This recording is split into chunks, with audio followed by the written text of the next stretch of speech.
St Luke's Church in Crosby is set within 4.5 acres. Since 2006, we have begun to think about our grounds and buildings in a different way, not just as a liability, but a resource. Faiths for Change ran a workshop on looking after church grounds in a more environmentally friendly way. We came up with proposals to transform a derelict patch of the grounds into a community garden and bid for big lottery funding. We developed many links. The uniformed organisations and the Pram Club at St Luke's plant bulbs and bedding plants every summer and autumn.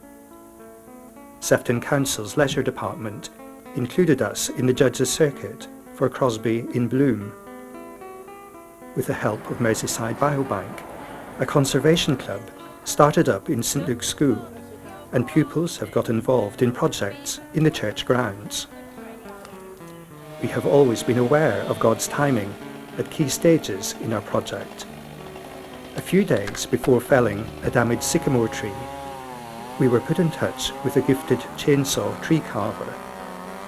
Now, a majestic eagle marks the entrance to our community garden. We aim to use resources sparingly. We have been able to reuse old paving flags, reclaimed York stone curbing from a demolition yard, and compost from local green waste.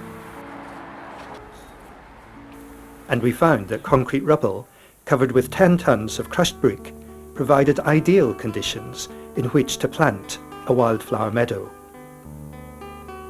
We saw opportunities to embrace these principles more widely across the church, not just in the grounds, through the help of eco-congregation. We encourage people using church premises to recycle waste paper, cardboard, tea bags, ink cartridges and batteries. We conserve energy and water and buy recycled paper for the church office. A green stall once a month after our Sunday services is an opportunity to promote environmentally friendly products, including washing up liquid.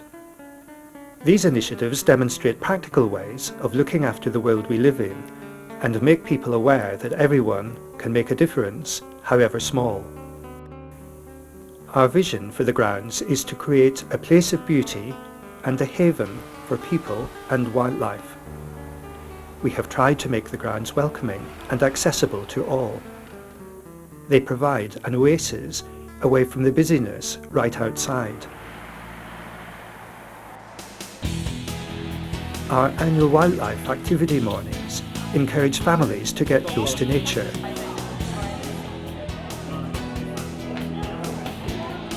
Creating a butterfly garden, a wildflower meadow, and a bog garden.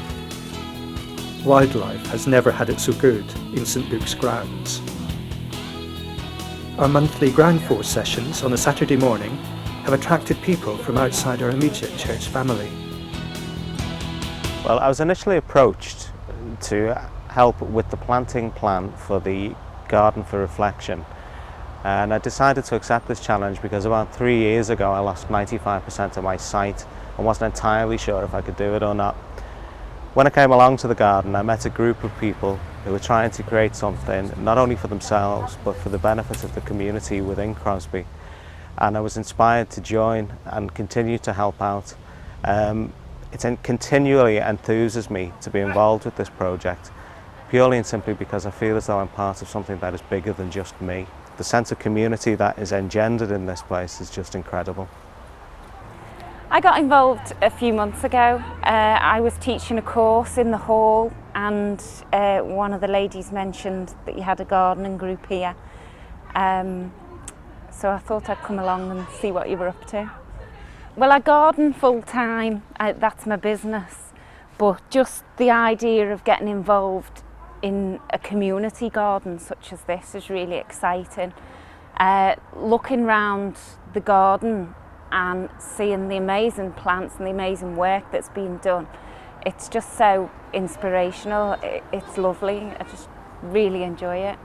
I think just as a community resource, for somebody to come and sit in these gardens, and it is beautiful, but also to be able to give people, and a variety of people, to the opportunity to work together and do something they enjoy in these surroundings is such a valuable thing. It's brilliant.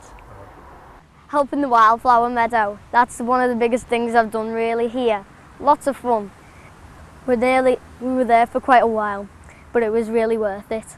When I was just sitting down here one day, there was just millions of butterflies coming around the trees, and really nice and really amazing, really. We look for opportunities to link what goes on in the grounds with our church services and teaching.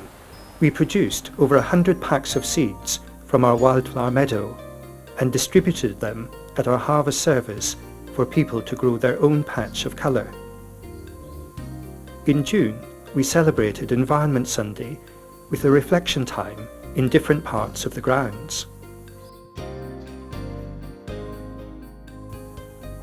The most important thing is making a start. We began with limited ambitions and few people or resources. But as we got going, people came up with suggestions and the project gained momentum. There is no shortage of grants for initiatives which meet certain criteria. These include designing quality green spaces for the local community, creating new habitats, and including people of all abilities. We have found many new partners, whether donating plants or compost, digging out the bog garden, or helping develop our ideas. This kind of venture is time-consuming. Even though it may take longer, we have learned the value of involving others. Parents and grandparents take great delight in seeing what the children from the Pram Club have just planted. Visitors have been thrilled to watch the church grounds being transformed. We can sense people drawing closer to God as they experience the wonder of His creation. Our church family appreciate more emphasis on celebrating creation and learning how to look after it. It is right that Christian believers should take the Bible's teaching on creation seriously. We can learn new ways to be good stewards of God's creation, not only in our church grounds and buildings, but in all of our lives.